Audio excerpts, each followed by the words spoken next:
All right, today we're diving into a really fascinating new report that sits at the intersection of AI, faith, and the future of the next generation. Let's get right into it.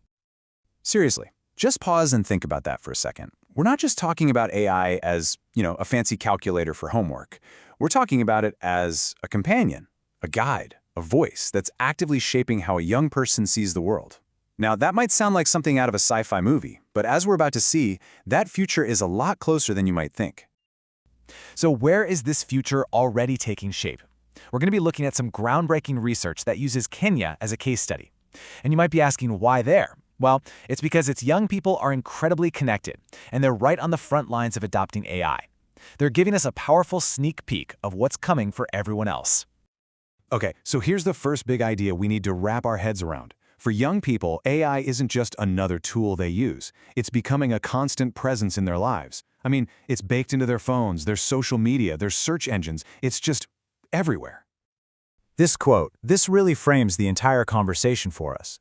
The researchers are making a bold claim here. They're arguing that the challenge of AI isn't really about the tech itself. It's that the tech is highlighting a much deeper, pre-existing problem with discipleship.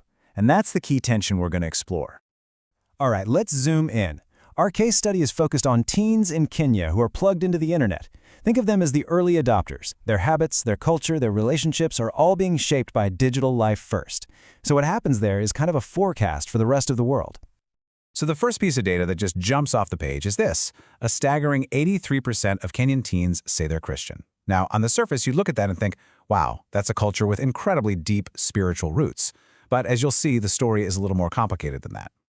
And this chart right here just lays that complexity bare. Just look at that gap. You've got 83% who identify as Christian, but the study found that only 30% could really be defined as committed Christians. This shows a massive difference between just having a religious label and having a deep personal faith. So you're probably asking, okay, what do they even mean by committed Christian? Well, it's not some vague, fuzzy term. The study defined it by these 6 very specific things: core beliefs on one hand and regular spiritual practices on the other. And believe me, this distinction is absolutely crucial for what's coming next. So here's where that faith gap becomes a real vulnerability.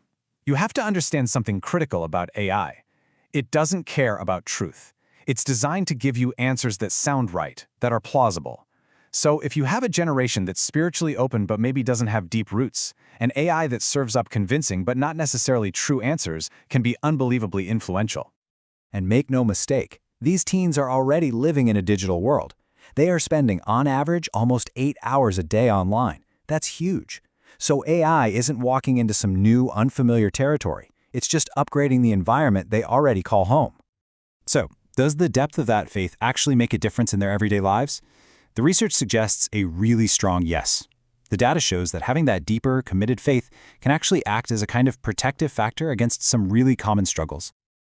Let's just look at the numbers. You can see a pretty clear correlation when it comes to struggles with depression and pornography use. The committed Christian group reports significantly lower rates.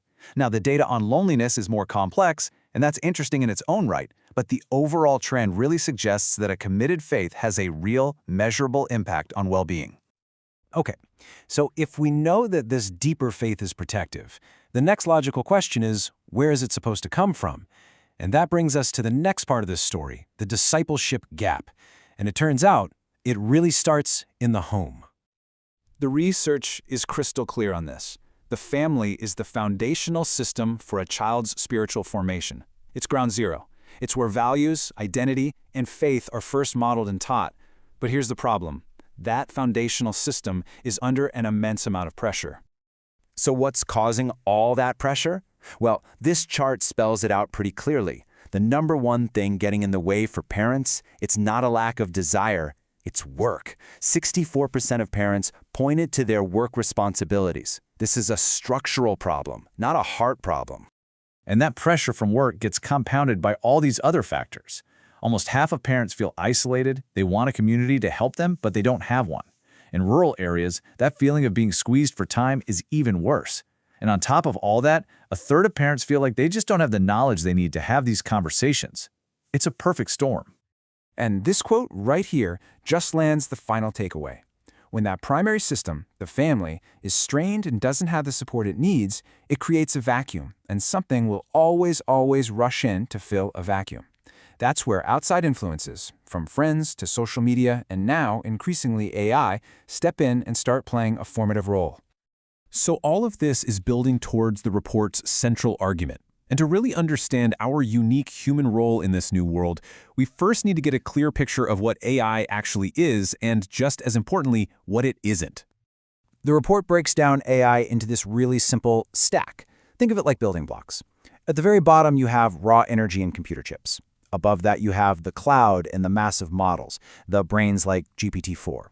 And at the very top are the apps that we actually interact with. And this is key. Young people don't meet some abstract AI, they meet an application. Now, contrast that with the human formation stack. This is how a person is actually shaped. Sure, it starts with information, that's layer 1, but then it goes so much deeper into these relational layers, imitating people we look up to, forming our own identity, connecting with God, and then figuring out how to live all that out with other people. And here it is. This is the core thesis of the entire report. AI is going to absolutely dominate that first layer, information. It can provide answers and scale content in a way we've never seen. But our irreplaceable, uniquely human role, that lies in those other 4 layers, the ones that require presence, relationship, and real embodied love. This slide just makes that distinction crystal clear. AI can scale content, but it can't shape a conscience. It can simulate a conversation, but it can't replace actual presence. It can imitate the language of wisdom and love, but it can't actually embody them. That is our job. So we end with this question to really chew on. As AI gets better and better at doing the information stuff, it forces us all to ask, what are we uniquely here to do? And this research suggests the answer isn't to compete with AI on its turf. The answer is to double down on our turf: presence, mentorship, and genuine human connection.